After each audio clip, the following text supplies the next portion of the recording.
What is up, guys? Welcome back to another Salt and Pauper video. My name's Chad, and today we're going to continue our Beating the Meta series. We're going to take a look at a deck that's been making some waves, putting up some numbers. It recently top 8'd the Pauper Challenge this last weekend on the 19th, so we're going to talk about Cycle Storm. Let's jump right in.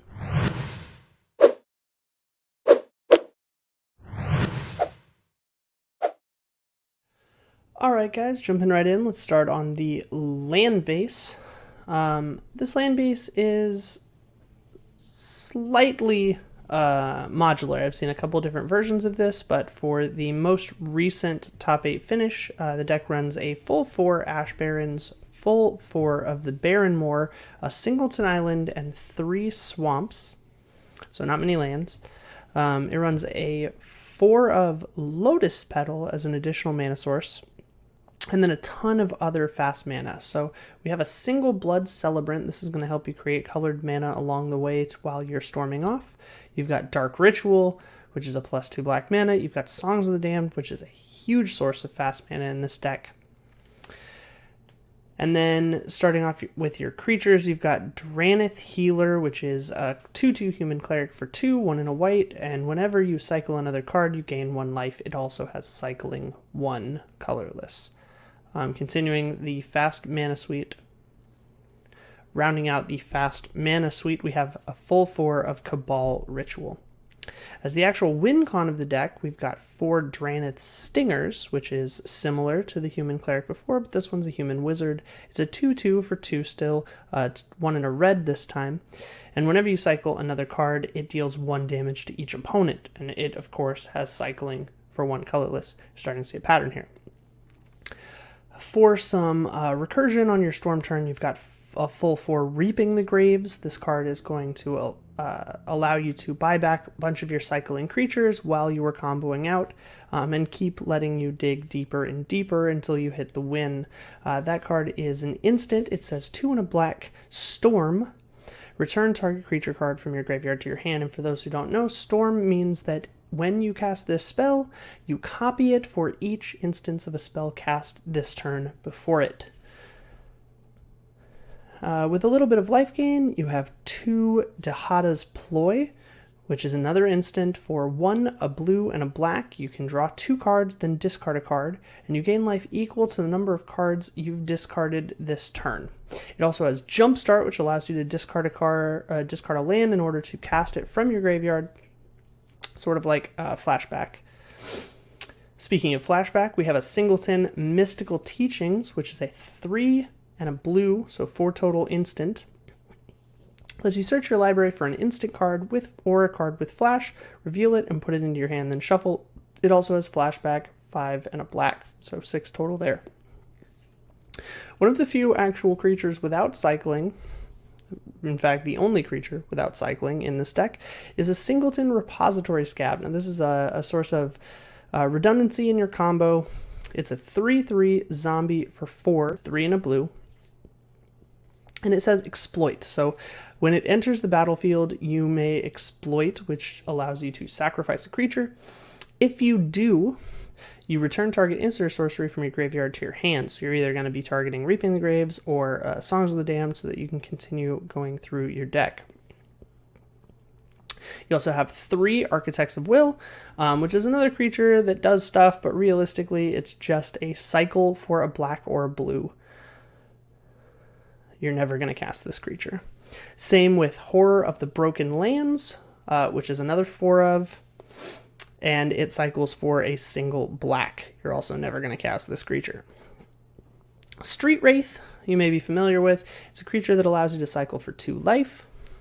And then Imposing Vantasaur is a generic 1 mana cycle dinosaur.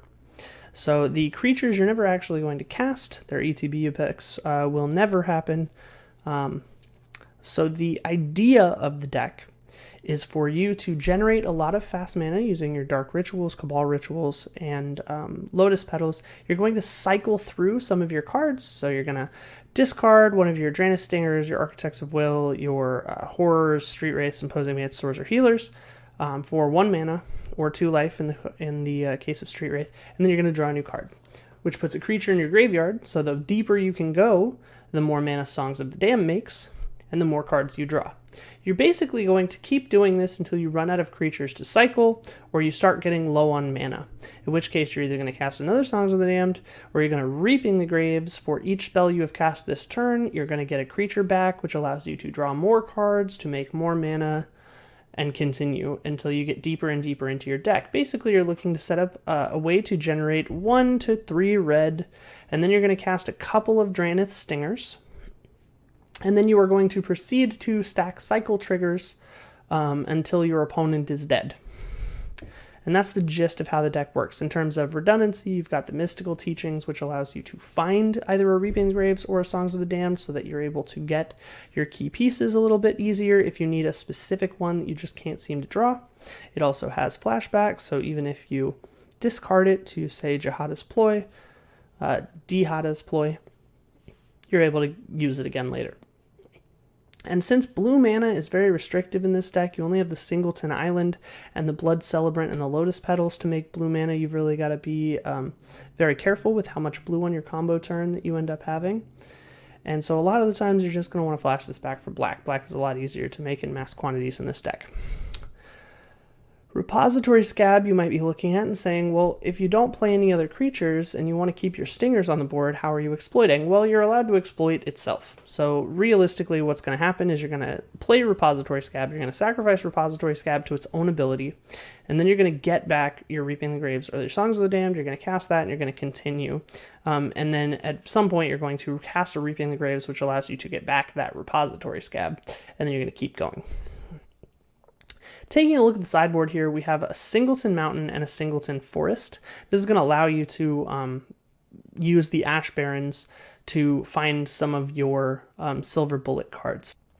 Namely, looking at these 3 Pyroblasts, a Wilt, and 3 Gnaw to the Bone. So Pyroblast, for 1 red mana, you have an instant that counters target blue spell or destroy target permanent if it's blue. You have Wilt, which destroys an artifact or enchantment and allows you to cycle it, which is another just kind of utility card that you can bring in a lot of matchups, especially right now. Artifacts are so popular, and enchantments, things like the Modern Age is really popular. That is an enchantment, so you can just kind of shoot that down. And then Gnaw to the Bone, I was also seeing some decks running Weather the Storm in this slot, is your Burn or Kodaltha Red Insurance, and that's going to allow you to gain 2 life for each creature in your graveyard. It also has flashback. For your black sideboard options, you're running 3 Darkness. This is also going to help you against things like Boggles. The deck does have a redundancy loop, but ultimately on your combo turn, you're just trying to burn them out for the number of life that they have left. Life gain really does make your combo turn much more tedious because you've got to be very careful about when you play your stingers, how early and how many you play before you, in earnest, try to continue going off. And you do need to be able to kill them before drawing yourself out, so that is a concern here.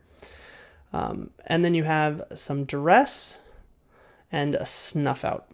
So how do you beat this deck? Well, there's a few avenues of attack. Mainly it's understanding the key interactions and where it works.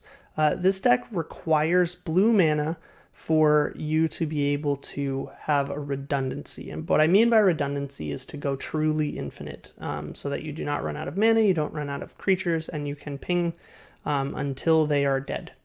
They're essentially what you're going to do to prevent yourself from cycling out is, as the active player on your combo turn, you're able to stack the Drannith Stinger and the cycle trigger so that the 1 damage will resolve before your draw, and then you can continue to do that until you run out of creatures in hand. Hopefully that's enough damage, but with 4 Drannith Stingers, you can deal a lot very quickly. In order to create blue mana, you have very finite sources. You have a Singleton Island, you have 4 Lotus Petals, and you have 1 Blood Celebrant. And Blood Celebrant allows you to pay a black, pay 1 life, and add 1 mana of any color. So if you can get rid of that, they don't have a way to create blue sources very easily. They're very restricted to those Lotus Petals and that Singleton Island, and that can hurt. So the first avenue of attack you can target this deck is on its land base. You'll notice there's only 4 basics. So things like Stone Rain, things like Cleansing Wildfire are quite good against this deck, because if you can cut them off of mana, it becomes very difficult for them to combo out. Not impossible, but difficult. This is not a turn 1 combo deck.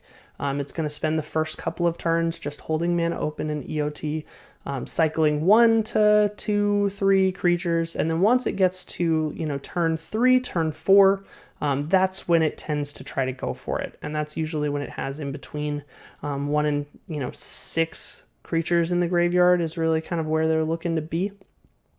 It can go off from very little, but you really want to kind of build up a little bit of a bumper in your graveyard with creatures to make sure that your Songs of the Damned and your Reaping the Graves are live pretty quickly.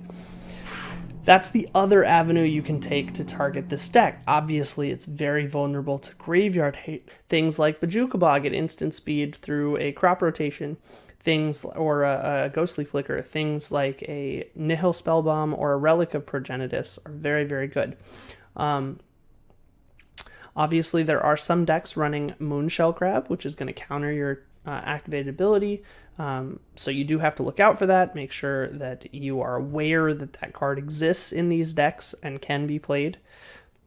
So don't put everything into your Nihil Spellbomb trigger unless you absolutely have to. Same with your Relic of Progenitus, just be aware. I have found in my play experience that Relic of Progenitus is slightly better than Nihil Spellbomb against this deck, just because it does kind of rely on that critical mass and that little bit of a cushion for the first few turns. So if you can get a Relic of the Progenitus down early, and then proceed to just tap it and start reducing the number of creatures that they have in the graveyard, they never can really build up, and it becomes very, very difficult for them to actually go for it, because they have to have 2 Reaping the Graves or 2 Songs of the Damned in order to respond to your Relic or Spellbomb trigger, exiling their graveyard. And basically what they're forced to do is resolve Reaping the Graves before your ability resolves. And that's really tricky to do, especially if you are intentionally playing for it. So the best time to activate those is either on a really early spell cast of Songs of the Damned to just stop them from generating a ton of mana and starting the storm. But in my experience, the best time to really cast this is when they go for Reaping the Graves, or when they go for the Repository Scab and they're very low on resources. So you have a couple of opportunities to blow the graveyard. You're just going to have to use your best judgment. There's no firm answer which one is the best. I've usually held off for Reaping the Graves, but I have had good results just exiling the target of their Repository Scab exploit. I have also had good results killing the Repository Scab with the exploit trigger on the stack so they cannot sacrifice it. That's another way you can whiff that ability and stop them mid-combo if they run low. And then I have won the game by exiling the graveyard in response to a Songs of the Damned to generate no mana. Ultimately, the deck is very resilient and it's very fast, but it is vulnerable to a lot of very common sideboard tech. Fairy Macabre is good in this matchup.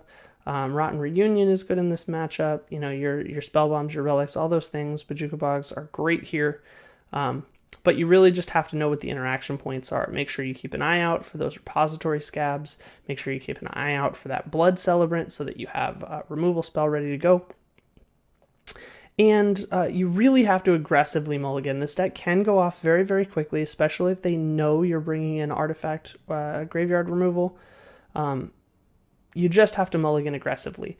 If this deck cannot combo, it cannot kill you. You can keep ridiculously slow hands with, say, a Spellbomb or with, say, a Relic. As long as it is castable and they can't duress it out of your hand immediately, you're probably going to win that game, or at least it's going to be very, very difficult for them to get through it. So, very aggressively mulligan in this matchup, and it shouldn't be too bad. As far as good matchups, the deck is actually put under a remarkable amount of pressure by the Kuldotha red decks. It's probably the worst matchup for this deck.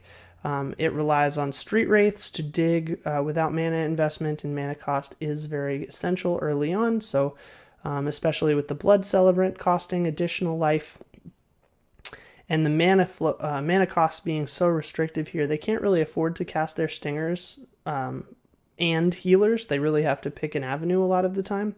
So if you're able to put their life total very, very low, they really don't have the resources very quickly.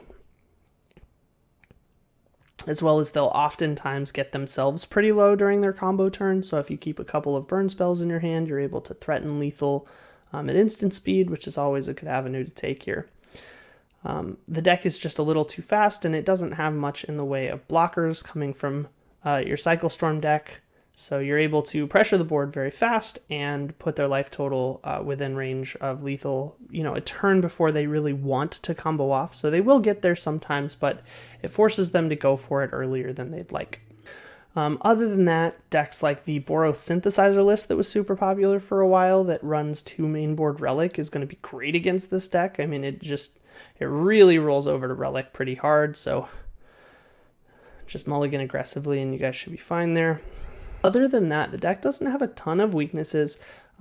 It's okay into the Tron matchup. The Tron matchup tends to be pretty slow, but if you can get a crop rotation at instant speed for a Bajuka Bog during when they try to go for like a Reaping the Graves on their combo turn, you can absolutely blow them out. So look for opportunities to do that. Outside of that, you really just have to play this matchup very fast or very careful. You just pick a lane. Either you pressure them and you go for it, and if you lose because they were able to get there on their combo turn, or you're going to mulligan very, very aggressive. You're going to keep ridiculously slow hands, and you're just going to absolutely prioritize targeting their graveyard and prevent them from comboing that way. I also have seen some versions running Crumbling Necromass, which is the Death Touch 5/5 that reduces for the number of creatures you have in the graveyard, and some are switching gears in the later games of the match, just slamming a bunch of 5/5s on the board and trying to go at you that way. Generally, I wouldn't be too concerned about that package here. Most decks, even after sideboard, are going to have enough removal just stranded that 5/5s really aren't going to be that big of a deal. So I wouldn't be super worried about that. I would just focus on targeting their graveyard, and this deck shouldn't be any problem for you. Other than that, I hope this increased your knowledge of how the deck functions, its key interaction points, and how to beat it. If you know somebody struggling with this matchup, or if one of your locals has a really, really adept Cycle Storm player and you're having trouble beating him, let me know in the comments below. Let me know what list they're running, and I'll see if I can help you out with some good sideboard targets. So hope you guys have an excellent rest of your day. Merry Christmas. Hope this helps with your matchups. And as usual, guys, goodbye forever. I'll see you next time. Peace.